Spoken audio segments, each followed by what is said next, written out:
All right, everybody, welcome back to the Overwatch Collective podcast, season 10, episode 17. Here virtually with Justin, the co-founder of Project 55, um, training for people struggling and putting out some good information out there to kind of fill the gaps for people who are struggling and raising some of that awareness and everything. So I'm looking forward to learning more about the nonprofit organization, what the mission is, and all those steps so that not only the first responder military community, but everybody can essentially just be there for somebody who's going through a tough time. So appreciate you coming on. First, I'm going to mention our podcast sponsor, Brain Performance Technologies. It's a specialty mental health clinic that treats patients with transcranial magnetic stimulation, delivers pulses on the scalp in areas to alter brainwave activity, helps with depression, TBI, PTSD, anxiety. It's drug-free, non-invasive. Blue Shield insurance will assist with that in addition to military TRICARE insurance. They have a few different protocols. You can learn more today at season 9, episode 20, season 10, episode 11 of our podcast, or check out 1bbt.com.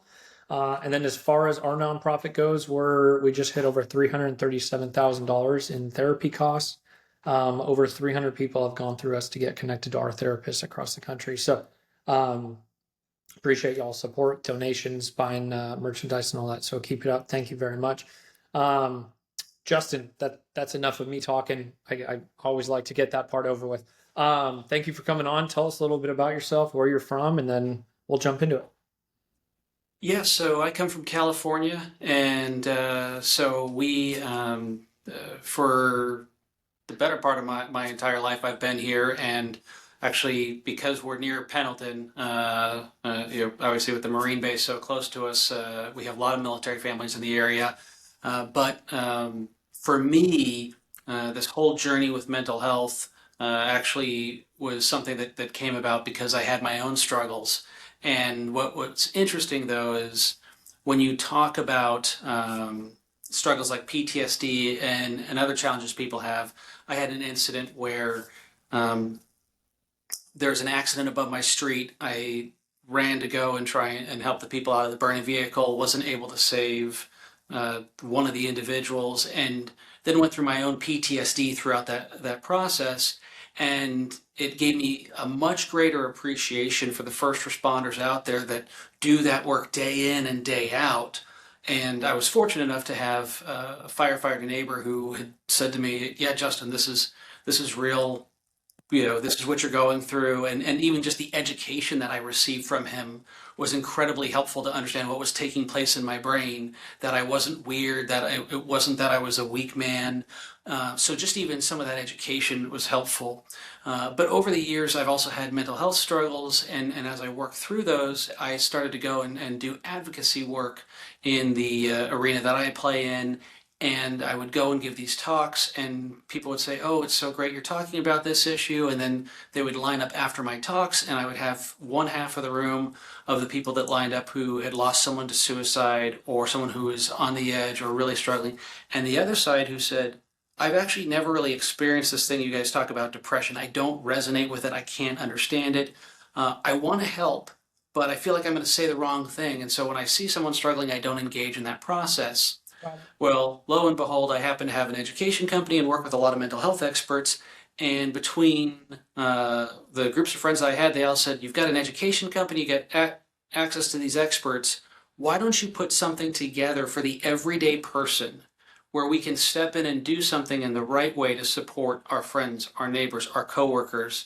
And that's really what our organization does. So Project 55, it comes from the statistic that 55% of people struggling with mental health disorders aren't getting the help that they need.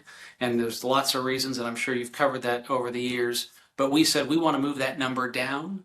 And while we want to get as many people into therapy as possible, and obviously with your mission trying to get the costs covered for that, there's a great number of people who are on wait lists to get in, and they're waiting 6 to 8 weeks to try and get into a therapist.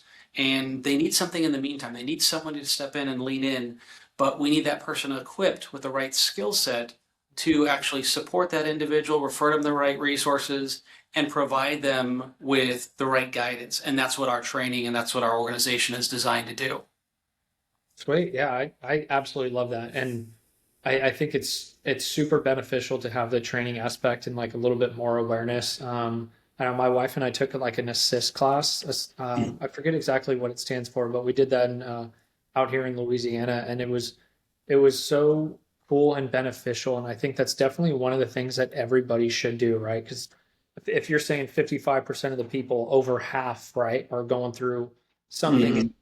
and throughout our lives, like if you're not a first responder or service member, like I think it's you'll every person will see like 1 to 3 critical incidents or traumatic incidents, right? Where yours was the vehicle fire, and who knows, you could just have one in your lifetime. Some other civilian could have 4 or 5, where the first responder service member definitely has more. But yeah, and I think it's great having you on too, because I we primarily focus on the first responder and service member community, but it's just as true for everybody else. So I love it giving people the training and like the resources to be able to know what to say, how to act, and everything, because you could be that person that's going to actually like bring them to whatever help that they need to not die by suicide or to not go further down the roller coaster. And if you're not educated or trained, you could say the wrong thing. So then they're like, oh, nope, never mind, I'm done, you know? So, do you mind touching on the training a little bit?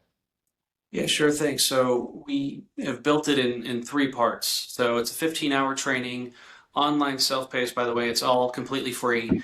But the first portion of the course is focused on your own mental health, getting that oxygen mask on yourself, making sure you've seen the newest research on mental health and what you can actually do that's very effective, that you put those practices in play and you're going to stabilize rather quickly, short of a very severe clinical diagnosis. But then past that, it's okay, let's talk about diagnosable illnesses, right? What the DSM 5 says, and helping people understand what those people struggle with, understanding the implications for their work, their family, their other outside relationships. And then we get tactical and then we say, we're going to teach you this framework. It's called the EAGER framework, how to engage, actively listen, give support, refer to professionals, and empower the person. And what we do there is we provide paint by numbers approach so that every individual, whether someone is dealing with a financial crisis, whether someone's dealing with a divorce, a death of a child, it's an abuse case, that there are resources that can come to bear and actual scripts and wording that the person can use to have that conversation with an individual, while at the same time a roadmap to direct those individuals to either a mental health professional where necessary or additional online resources that they can get into a support group. And sometimes it's just even being that one person to notice that they're struggling and eliminating that lie that so many with suicidal ideation have of that if I'm gone tomorrow, no one's going to miss me. Just that checking in moment. So the level of intervention ranges across the board, but most people think, oh, I have to have a clinical diagnosis to be struggling with mental health. And the reality is, there's a lot of life circumstances that put you in a not so great spot that may not be diagnosable, that still require some level of treatment or personal responsibility that you have to take to work through. And that's what we try and tackle. And then at the same time, there's a clear delineating line where it says, this is above my pay grade. I need to talk to you, get you to talk to a professional, and we show you how to hand off to the professional in those cases.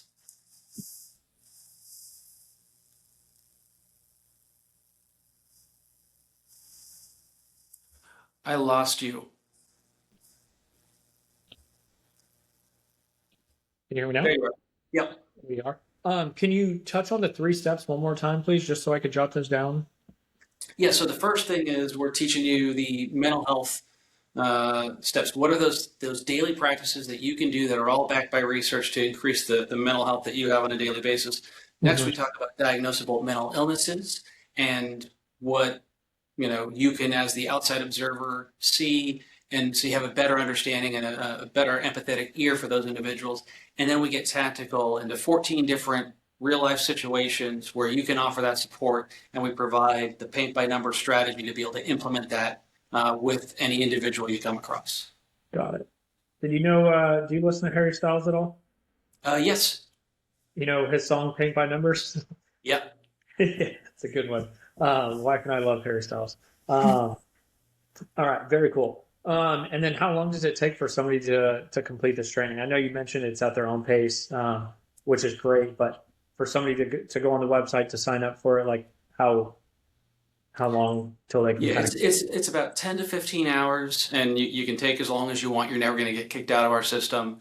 And then we built it in such a way because we anticipated that no one's going to memorize everything we provide them with during that window, that there's a comprehensive resource library that you get immediate access to.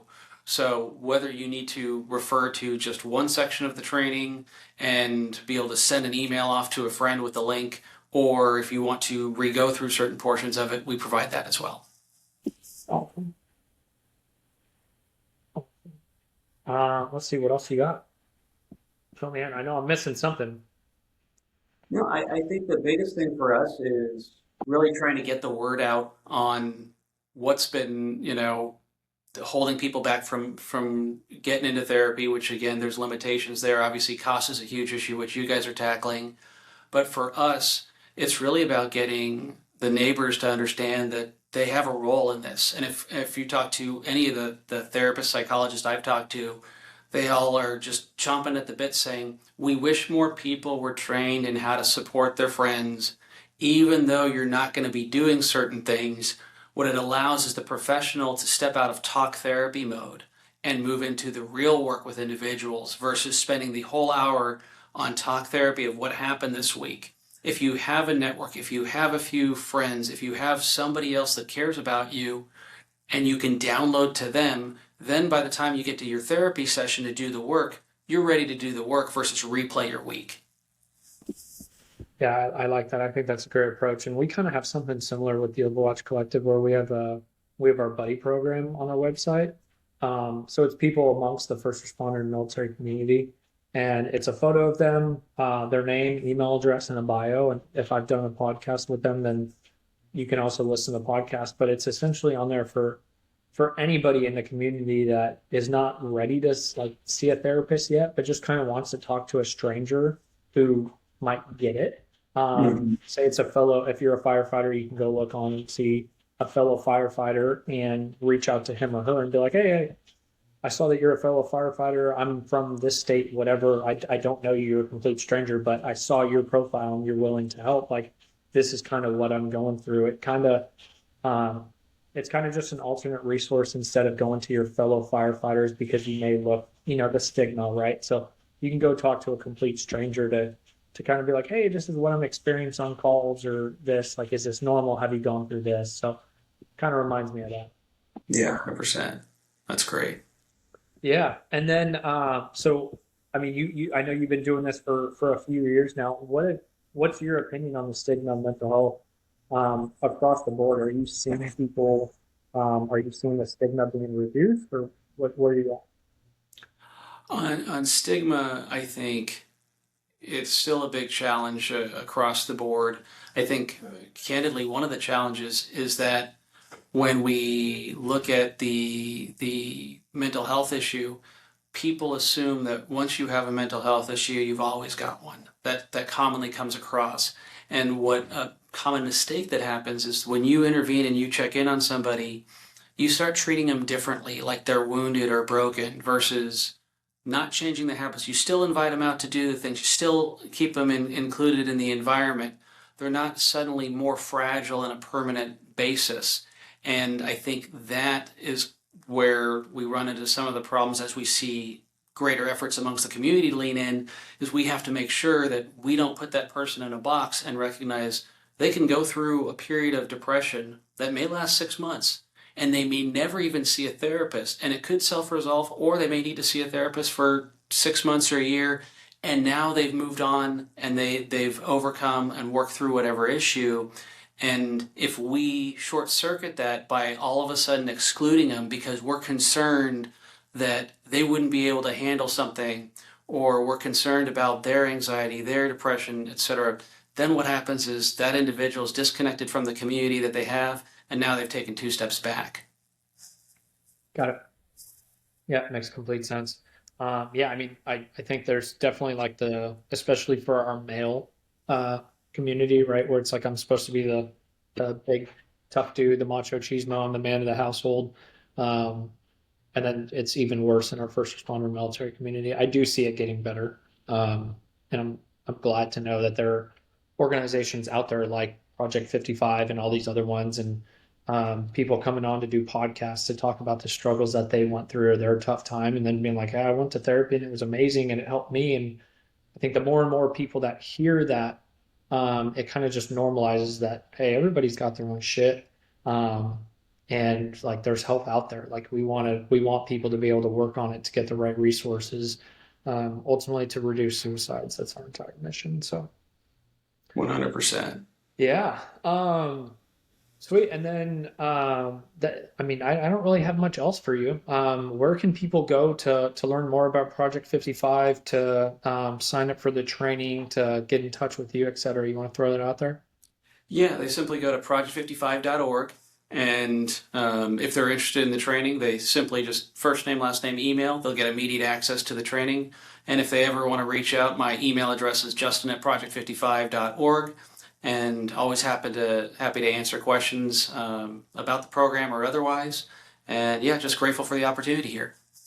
Of course, of course. Yeah, happy to have you on, and yeah, I appreciate what you're doing, and it's um, great to know that this is a resource for everybody, because we have some peer support people at the police departments that might benefit from this as well. So, um, sweet. And then we do have one last question for y'all.